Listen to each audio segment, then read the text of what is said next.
Today's khutbah is dedicated to the response of Musa alayhi salam. I dedicated one part of that to the last khutbah, where I spoke about how he took on and he acknowledged what was worthy of guilt and addressed it, but he did not take shame on himself. So that was the kind of the fundamental point that was being made the last time. But Allah Azza wa Jal decided in His wisdom that He will tell us the monologue that is kind of inserted inside of this dialogue coming from Musa alayhi salam before he tells us the Pharaoh's response. There are 3 ayat in a row that are just talking about what Musa alayhi salam said. So I want to lay all of that out for you, and then we'll unpack some of those things and what we can learn from that for ourselves. So the first thing, قَالَ فَعَلْتُهَا إِذًا وَأَنَا مِنَ الضَّالِّينَ. He said, I did it at the time, and I was from those that were lost. So he's referring to the act of accidentally having killed, which we unpacked before. Important to note here is that the Pharaoh didn't actually openly come out and say, you killed someone.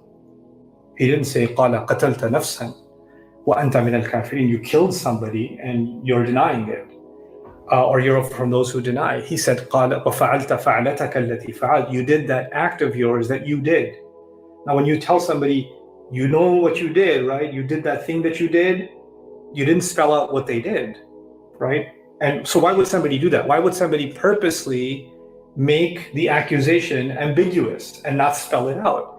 This is actually kind of a psychological tactic.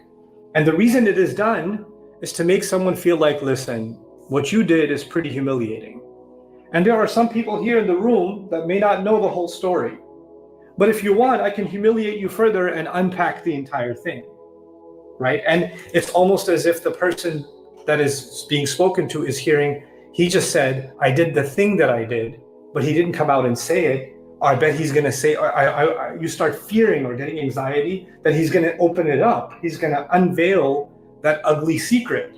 So this is a way of kind of psychological blackmail. I better know my place because I don't want to face the consequences of this person publicly humiliating me and coming out with saying exactly what they're going to accuse me of saying, right? So this is actually a way of, letting someone know, I have dirt on you, I have something on you, and you better know your place before I humiliate you, right? I mean, obviously the Pharaoh is the judge, jury, and the executioner. So he can literally not even say anything and have him executed. He can do that. There's no reason for him to use these words, except he's engaged in a psychological war at this point. And he's trying to instill a kind of emotional control by causing Musa alayhi salam anxiety, by making him afraid of what will come out of, what will he say next? What will he expose about me next, right? And this is his way of putting him in a corner to see if this tactic will work. So this is one of the other tactics that the Pharaoh was using. Now what Musa alayhi salam does, one, clearly he isn't afraid of it coming out because he is responsible for what happened. And if somebody wants to use that and characterize him in a certain way, that's up to them. That's not under his control. What is going to come out of the Pharaoh's mouth and what is going to be said about him cannot be withheld, which is true of you and me. If somebody's going to say something about me or do something to me or spread something about, there's no way I can control that. You and I think we can control it, and maybe we feel like we can hand over control to this person if we do what they want us to do. Maybe then they won't say something about us. Maybe there'll be a quid pro quo, like I'll give in to my demands, I'll back off, I'll be as you want me to be, I'll become submissive, and then you won't say the things that you want to be, you have the power to say about me, right? And this is actually a means of control. Musa alayhi salam he's over it, he's done. He's like, I did make a mistake, and if you want to use that, then you go ahead. But since you didn't expose it in such explicit language, I don't have to do that to myself either. I don't have to fall on the sword, if you will. So what does he say? He says, فَعَلْتُهَا إِذًا. In fact, I did do it at the time. I did do it at the time. So he's also being ambiguous. He's not spelling it out either, right? It's as if he's saying, if Pharaoh's not going to expose me, why should I expose myself? But there's other things. The Pharaoh said, you did what you did and you have done wrong. And you're from those who deny. Now there's a context to what Musa alayhi salam did. And we talked about one dimension of that last time. There's a context to what he did. It was an accident. And it looked like one person was wrongly killing another. So there's a story behind what happened, and there's a rational explanation for what led to that tragic accident. There is. And that would be the full, I mean, he is literally standing in trial, so this is a place for him to come out and say, this is what actually happened. This is what really happened. And in a courtroom, you do want to bring out the entire story. That's logical. You're supposed to actually provide the entire context. But Musa alayhi salam, in his genius, realizes something. This is not a real courtroom. This is not being said so that we get to justice. This is being said so I am put in my place. If the agenda is justice, and the judge is unbiased, then you should present all the evidences. You should bring things to light. You should explain yourself. But if you know that the agenda isn't justice, this trial is a circus, and there are already established biases in place, there's no reason for you to explain yourself, because explaining yourself will also be turned and manipulated in some way. So there's no reason to offer any rationales and just simply say, I did it. Now here's the worst case scenario. This is often not thought about. When Pharaoh says you did what you did, can that what you did, that unstated crime, can that be exaggerated? Can it be turned into something else entirely? Yeah, it can take a life of its own, right? It can, you can slap on, how news spreads and news mutates, right? And it gets exaggerated. So it may have been one thing, but by the time it reaches 1 million people, it's something else entirely, right? Kids in America, we play this game called Telephone, and I mean, we used to, not anymore because we don't socialize, but you have children in a group and you have one child whisper to the next child something, and then the next person whispers it, the next person whispers it, and they each whisper to the person next to them. And the first person said something and the last person said, it's just supposed to say exactly the same thing. So here's the fun part. I did this in this masjid. I did it one time. And I whispered to the first child, Bob punched Joe. That's what I said, Bob punched Joe. And they whisper, 70, 80 kids. By the 80th kid, I said, so what did you hear? He said, Sallallahu Alaihi Wasallam.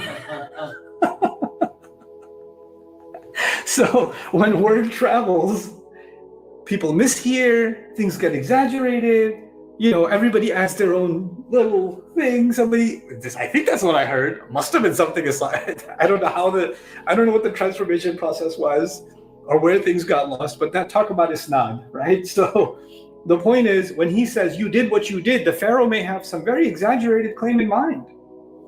And it might be, Musa might feel the need to say, listen, you may have added on quite a bit to the original story. Let me clear the record, right? You feel the need to clear the record because now so much more is being said about what you did than what you actually did, right? So what he did is wrong. But there may be way more added that is also wrong, but that's not what he did, right? So now he's put in a trapped kind of a situation. So if he says, no, I did do it, but I didn't do this, oh, you're making excuses, huh? Oh, you just think it's not a big deal, huh? Or you're just denying it. So he knows that anytime he tries to clear the record and get to exactly his crime, that can only happen when you're in an actual court with an actual judge. Here, anything you say and do will actually be manipulated against you. So he keeps the ambiguous and doesn't say anything more. He said, I did it at the time. Now can you imagine in the courtroom, everybody who's listening to him is using their own imagination on what that it is that he's admitting to. And it's no longer his concern. He's no longer worried, what will this person imagine I did? What will that person imagine I did? I better correct their opinion of me and their opinion of me and their opinion of me. He's no longer concerned with the perception of others. He's let that go because he knows that's out of his control. There's nothing he can do about that. For some people, there's nothing he can do to set the record straight. They've already passed their judgment. For other people, they're not qualified to understand it. They're not in a position to understand it. So, فَعَلْتُهَا إِذًا. But there is something he should, he comes out and says about himself, وَأَنَا مِنَ الضَّالِينَ, and I was from those that were lost. I did slip up. Dalla in Arabic, to lose your way. I lost my way. He owns up to it. But then and which is a very brave thing to say, by the way, for someone to come and actually admit where they were wrong or they messed up. But he doesn't come out and say exactly in what way was he wrong, which is a kind of an interesting principle in our religion. You can admit your fault. You can admit your fault, but you don't have to go into the nitty-gritty details of exactly what you did wrong to another human being. You don't owe anybody else the detailed explanation of your sin, because that will be opened on Judgment Day, and even then we pray to Allah that He covers that. So for someone else to put you in a position where you have to now, fiber by fiber, explain what is it that you did wrong, in which way did you fall apart. And until you do so, they're not satisfied that you're okay yet. Right? So they're almost taking this godlike position, ma'adallah, and you're just like subject on Judgment Day that's presenting their case. That's not supposed to be the case. Again, in a criminal case, in an actual court of law, evidences need to be presented, where someone they need to admit what they did. But this is outside of that context. وَأَنَا مِنَ الضَّالِينَ, I was lost. I slipped up. He keeps it ambiguous. So the lesson here is owning up to something in general enough language to say, I messed up. And the people that have the worst assumptions of you will say, oh, you messed up, meaning they'll assume the worst, and others will assume little. But there's no way you can control any of that.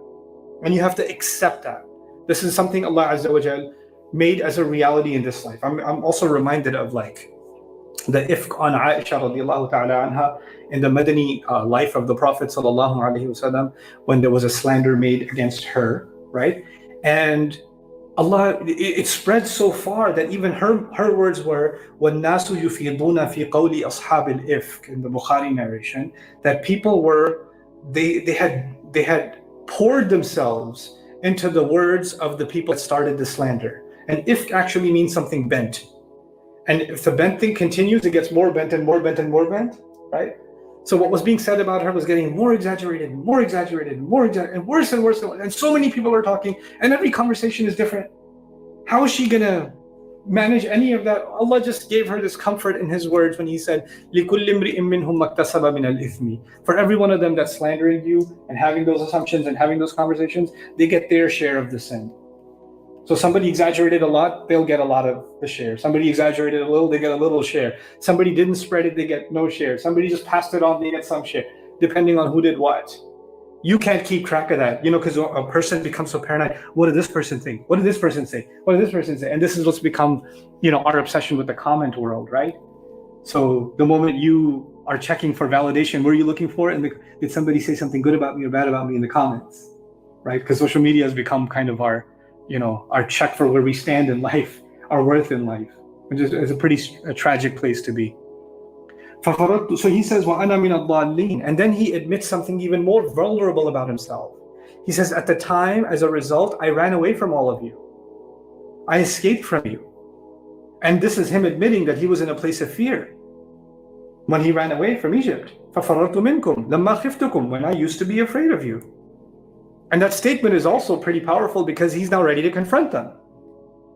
And it's an interesting confrontation, because the confrontation began by saying, I messed up in the past. At the time, I was from those that were lost. I did do what you're saying. I did make a mistake. And I did run away from you. I couldn't face you before because I was terrified of your judgment. And I was terrified of what you do to me. But using those words also says that this was me in the past. And I went through that phase, but I'm not that person anymore. I don't have those feelings anymore. I'm not afraid anymore. I'm standing here again. I come before you now. And he says, فَوَهَبَ لِي رَبِّي حُكْمًا, then my master gave me firmness. My master gave me the gift of firmness. Actually, wahab, from Allah's name, al-wahhab. Wahaba yahabu in Arabic is to give a gift. And wahhab is the continuous gift giver. From it we get the Arabic name hiba, which is actually a masdar, which just means a gift, or to give a gift.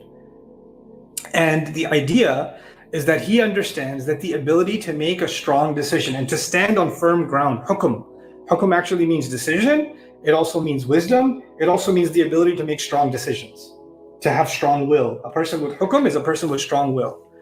My master gave me the power of strong will, is what he's saying, which is it is true, because it takes a lot of willpower to walk back into the kingdom of Egypt, the kingdom that was looking for you as a murder suspect and was ready to kill you. And you have already escaped, right? You're an escaped convict. And you're walking back into the center of authority. You're not just going there and hiding out in a corner somewhere. You're going to the powerhouse itself, the governmental offices themselves. That takes some serious strength. And he's acknowledging something. I humanly did not possess that strength. I didn't have it. This was a gift given from Allah Azza wa Jal. And in it, there's also a lesson. Sometimes our fears and our anxieties are overwhelming. There's no way I can imagine that I can face certain fears. There's no way I can imagine that I can confront somebody that I need to confront. It's too terrifying of a prospect. And it is in those moments that we realize that Allah Azza wa Jal is the one that gives strength. And this is actually a recurring theme in the story of Musa alayhi salam. A human being not having an ability and then Allah giving that ability. Like the mother of Musa, there's no way she could have had the strength to do what she did when Musa alayhi salam was a baby, to put him in a basket. There's no way. لَوْلَا أَرَّبَطْنَا عَلَى قَلْبِهَا, had we not given firmness to her heart. Allah intervened, gave her the strength, and she was able to do what she did. So we have to ask Allah for strength that we actually don't possess. We have to ask Allah for hukum that we may not necessarily naturally find in ourselves, and Allah will give it to us. And Allah giving special emotions, special strengths, is not something only reserved for prophets.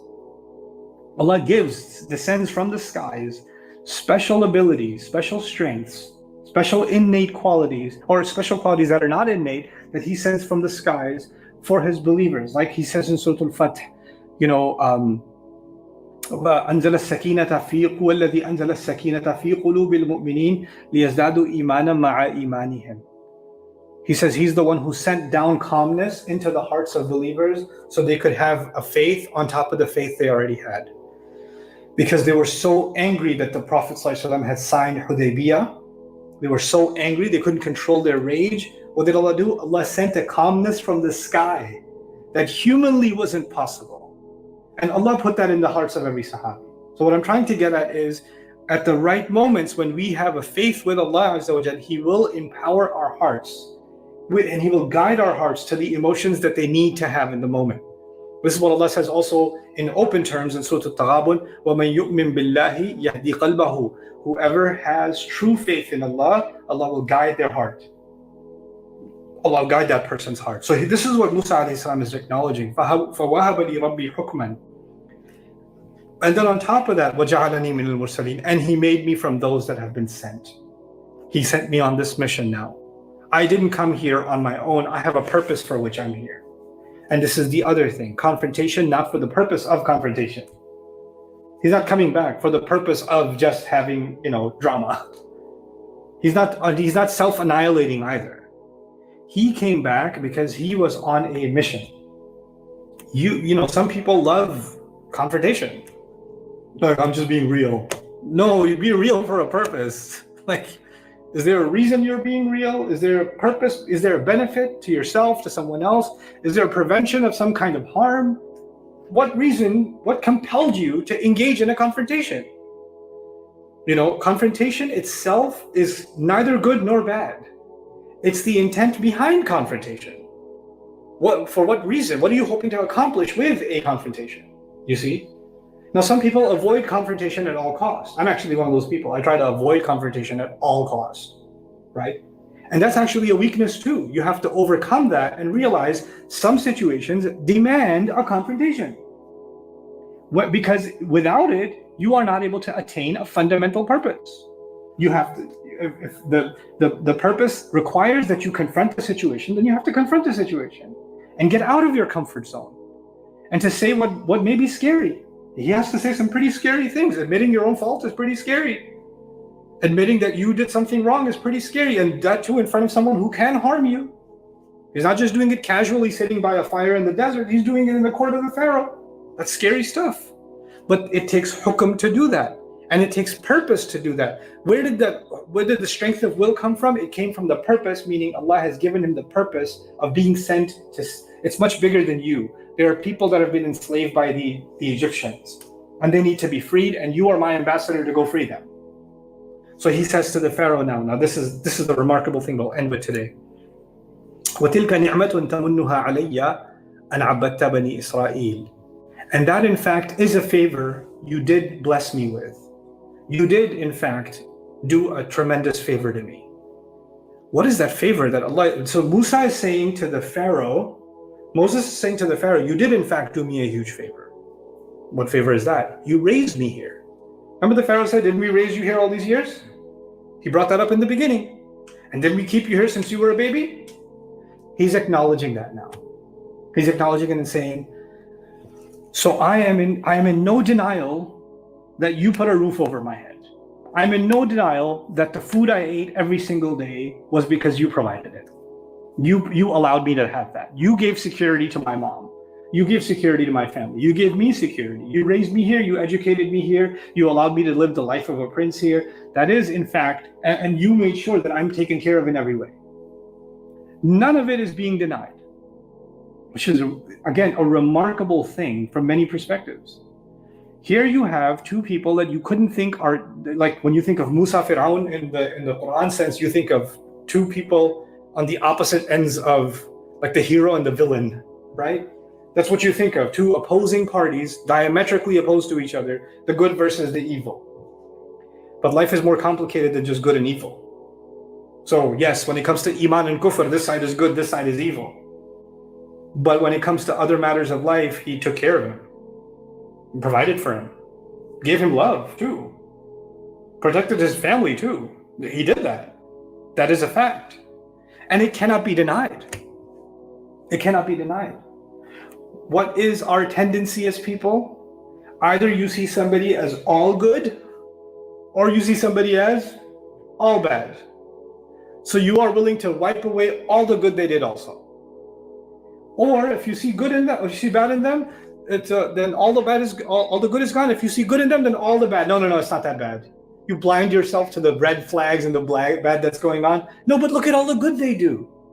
So what did Pharaoh want to do? Pharaoh said, look at all the good I've done for you. How can you criticize me at all? That was one extreme. And the other extreme would have been, no, you think that's good? Look at all the evil you're doing. The other extreme would have been, I don't see any good, I only see bad. What Musa alayhi salam does remarkably in this ayah is, that is in fact a favor you did for me. I will never deny the good that you did to me. It's this complicated reality of life that Allah has taught us in this ayah, that sometimes the people who do really bad to you have also done really good to you too. Sometimes the oppressor is also the one who may have been a protector. Sometimes the provider and the abuser are the same. It's not one or the other. It's actually complicated, right? So Allah gave us a complicated situation because life itself is complicated. It's not like a movie or a cartoon where you can have a simple villain and a simple hero and they're always on the opposite ends, right? It's not like that in life. It's more complicated than that. So Musa alayhi salam acknowledges the favor, but then adds, "An abbatta bani Israel." So you did this favor for me, justifying that you enslaved the children of Israel. Well, he connected two statements that are unrelated to each other. He's saying, the good you have done for me does not erase the bad you're doing to the Israelites. These two things exist at the same time. And you think that I should remain silent about the bad that you're doing because the good you did for me, that good justifies my silence. And I'm telling you, I will acknowledge that good and still speak up about the bad. Right? So this coexistence is an incredible quality that a person needs to have. It's an incredible quality. And there's two balances that we find in this dialogue that I want to conclude with. The first balance was Musa alayhi salam can admit his mistake, his own mistake. So he says, فَعَلْتُهَا إِذَنْ وَأَنَا مِنَ الضَّالِّينَ. I admit my mistake, but I also come with a purpose. My mistake does not disqualify me from having a purposeful existence anymore. So I can admit my mistake, but also say that I moved past it and I'm doing something good now. So he's not condemning himself, even though he acknowledges his own fault. Then the second balance is, I will not deny the good you did, and while I won't deny the good you did, I will also not deny the bad that you're doing. And these two things don't cancel each other out. They don't justify each other. So both of these balances are so important. I have made mistakes, but that doesn't mean I'm all bad. And you have done good, that doesn't mean your bad gets to be erased. You have to be held responsible for the bad that you've done also. You have to be called to account for it. This is a clarity that Musa alayhi salam has and it's easy to read this, but you have to understand this is a father figure to Musa alayhi salam. This is the person who raised him, right? I talked in the early episodes of this series about how there's an emotional imbalance. Pharaoh has always been in an emotionally dominant position. He's the father figure.